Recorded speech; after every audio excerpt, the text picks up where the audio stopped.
অবশেষে রাজস্থানের জয়সলমীর থেকে পুলিশের হাতে গ্রেপ্তার কৃষ্ণনগর মানিকপাড়া খুনের ঘটনায় মূল অভিযুক্ত দেশরাজ সিংয়ের বাবা রাঘবেন্দ্র প্রতাপ সিং।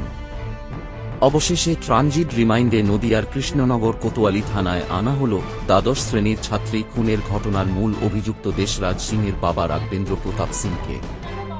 রাজস্থানের জয়সলমীরের বিএসএফের ২০ নম্বর ব্যাটালিয়ন থেকে নদিয়ার কৃষ্ণনগর কোতোয়ালি থানার পুলিশ প্রশাসনের হাতে হস্তান্তর করা হয় দেশরাজের বাবাকে। তবে ঈশিতা মল্লিক খুনের ঘটনায় এখনও পর্যন্ত পুলিশের জালে গ্রেপ্তার হয়েছে মূল অভিযুক্ত দেশরাজ সিংয়ের মামা কুলদীপ সিং ও মূল অভিযুক্ত দেশরাজ সিং। এবার সেই সূত্র ধরেই বাবা রাঘবেন্দ্র প্রতাপ সিংকে গ্রেপ্তার করল পুলিশ।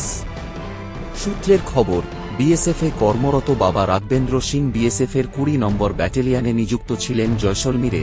তবে এবার নদিয়ার কৃষ্ণনগর মানিকপাড়ার ছাত্রী ঈশিতা মল্লিকের খুনের ঘটনায় গ্রেপ্তারের সংখ্যা বেড়ে দাঁড়াল ৩।